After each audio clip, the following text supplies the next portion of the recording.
you learn a little bit of history too, like Lydia Martin's history, the history of the family, which we're going to now that we've got a fifth season, we're going to start hearing more about that in the next season as well. One of my favorite things also at the panel was that Scott and Styles the French of you wish you had.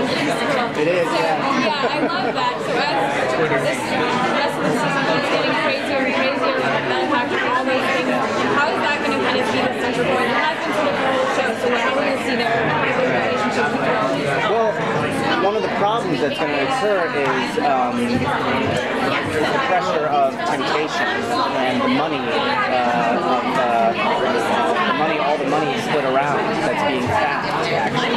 So their relationship's going to be tested a little. They're going to grow, and it's a point where I don't want to give away too much, but people have to respect each other.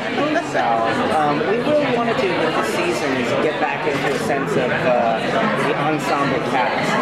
It's fun to focus on one character, to give someone like Dylan O'Brien a big showy role for 3B, but it was important to us to really explore all of the main characters this season.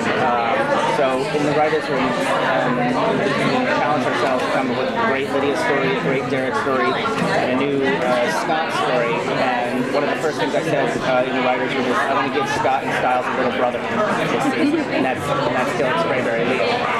And we're really happy with how it's turning out. They're so good together on set, and they love each other, which is awesome.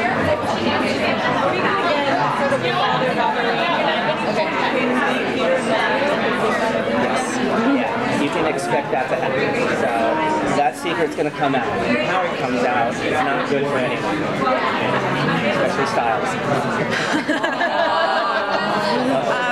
What can you say about Parrish being on the list? Parrish is, well, it was hinted about in 3B when he said he just felt drawn to Beacon Hills. So you're going to learn more about it, especially in an upcoming episode.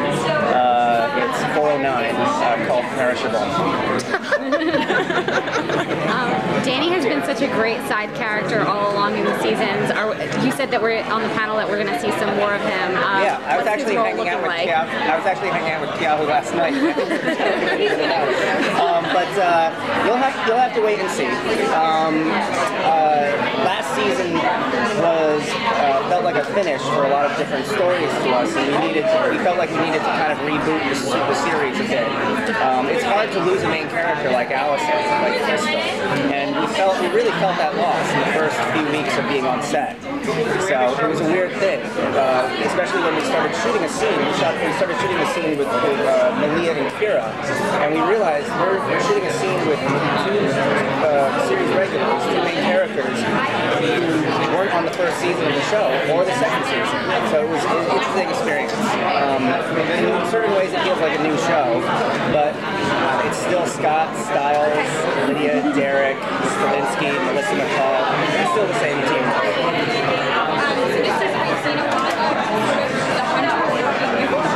Yeah. Are we going to see more guys as the season continues? I thought that was really interesting. Yes.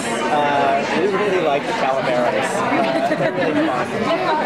And the Calavera, you might not know, is the sugar skull for Day of the Dead. And that's why we named it that. But they're great people too.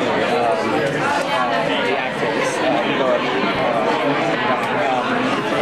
and that last scene with JR, I love that last line. So we're testing JR's character, testing Arjun a bit. So you'll see more.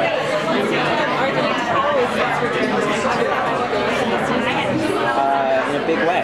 You see him with Derek, and we're not going to be quite sure about where his allegiances lie. Speaking of shaky allegiances, what can you tease about Peter's betrayal / going back to his normal character that we saw in the treatment?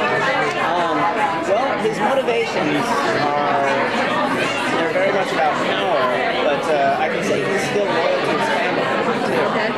So Peter has a belief that he's kind of like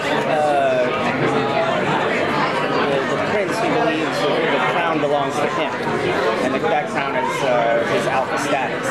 So that's why he said in 3A, I am the alpha, I've always been the alpha. Even though he doesn't have the red eyes to prove it. But he may again.